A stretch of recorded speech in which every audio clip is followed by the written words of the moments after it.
साथ मरते मरते मेरे प्राण ना रहेंगे, ये दान करते करते। दशरथ जी ने कह दिया गुरुदेव प्राण ले लो पर राम को नहीं दूंगा। विश्वामित्र जी ने वशिष्ठ जी की ओर देखा, महाराज चेला को समझाइए, मान नहीं रहा है। वशिष्ठ जी दशरथ जी को खींच के किनारे पर ले गए। राजन क्यों नहीं देना चाहते राम को? कहा गुरुदेव मैं चाह रहा हूँ कि राम बड़ा हो जाए, राम का विवाह हो जाए, बहू घर में आ जाए, फिर राम को जहाँ जाना हो जाए। वशिष्ठ जी ने कहा बहू चाहिए? कहा हाँ। वशिष्ठ जी कहते अगर बहू चाहिए तो जितने जल्दी से जल्दी हो सके राम लक्ष्मण को दे दो। क्यों? राम जाएगा लेकिन जब लौट के आएगा तो अकेले नहीं होगा, बहू भी साथ में होगी, ये वचन मैं देता हूँ। तब वशिष्ठ बहु विधि समझावा। बहु विधि समझावा का मतलब बहुत प्रकार से नहीं समझावा, बहु माने की विधि समझावा। राम जाएगा बहू आएगी। कौशल्या के सुमित्रा माताओं ने सुना, दशरथ जी को कहा महाराज इधर आइए इधर आइए। क्या हुआ? कहा कह रहे बाबा जी, कह रहे राम जाएगा बहू आएगी।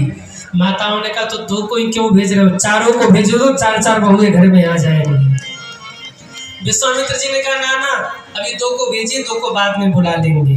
आहा, जो माताएं राम लक्ष्मण को विदा नहीं करना चाहती थी, आज वही माताएं जल्दी जल्दी राम लक्ष्मण का श्रृंगार कर रही हैं और बड़ी प्रसन्न है। क्यों प्रसन्न है? कहिए क्यों प्रसन्न है माताएं?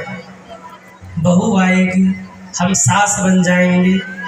और माताओं को होता है ना, बहू घर में आ जाए और हम सास बन जाएं। यहाँ कितनी माताएं जो सास बन चुकी हैं वो हाथ उठाएं, जो सास बन चुकी हैं। वाह, बिहार की माताएं तो बड़े प्रसन्न हो के हाथ उठा रही है। अन्य जगहों पर पूछो तो लोग कहते महाराज का सास, जब से सास बने मुसीबत हो गई। अच्छा माताओं आपको पता है सास किसे कहते हैं?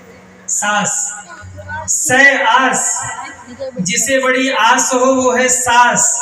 आस किस बात की? बोले बहू आएगी चरण दबाएगी, यही आस होता है माताओं को, बहू आएगी चरण दबाएगी। पर सावधान बहरी बिगहा की माताओं,